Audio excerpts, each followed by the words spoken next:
For this, you're going to need your Arduino, little tiny microcomputer. Hopefully it looks kind of like this. If it doesn't look much like this, you might want to check your soldering. And you're going to need USB cable, which is probably like this, but most of the ones we have are black. So plug your Arduino in,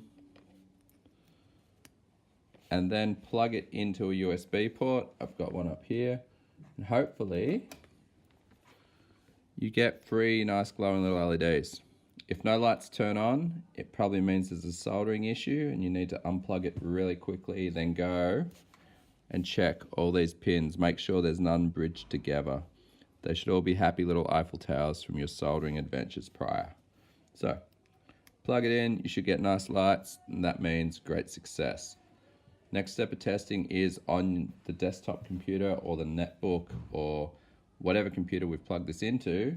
If it's a Mac, it'll warn you about some network device showing up. You can just click on cancel and ignore that.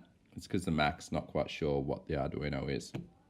So get it plugged in, then open Arduino.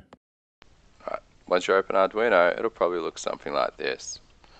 This is default sketch, or if you've already been doing Arduino, it might open your old sketch. And this is where you're going to put your code to control your microcomputer. For now, the code has nothing in it. It does exactly nothing, and that is what we want you to achieve today. Nothing. Should be easy, right? First step, go into Tools, go down to Board, and make sure you have Arduino Micro selected. So there's Arduino Uno is probably the default. You want to go down and find the Arduino Micro. This tells the computer what kind of microcontroller it's going to work on. Then we need to go down to Port, and we need to find your Arduino Micro. You'll see here, I've got one listed here.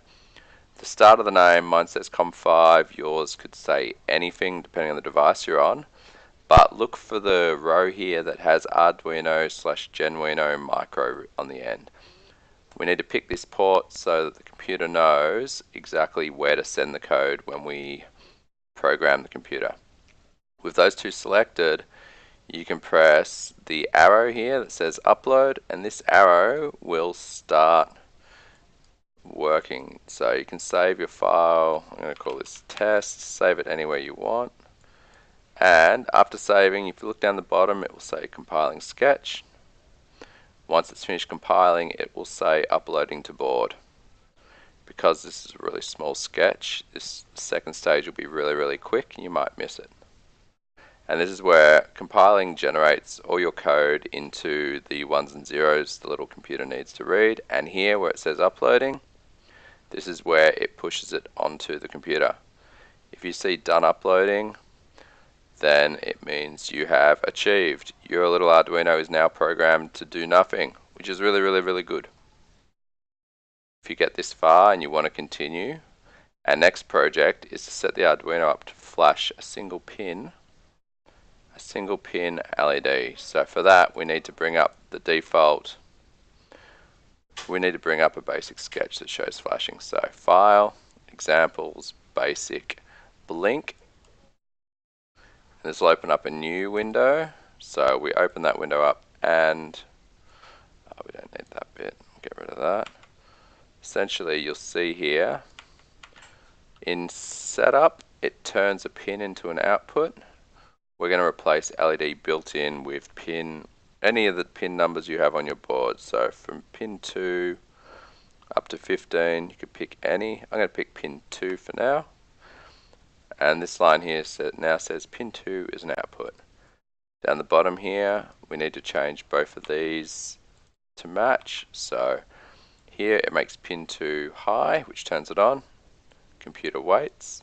And it makes pin 2 low, and the computer waits once again.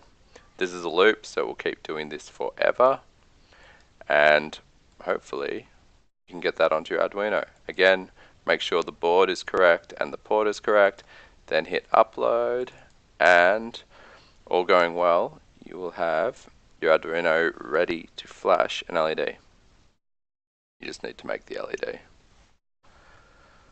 So here it says uploading, and pretty soon, done uploading, job done, happy days.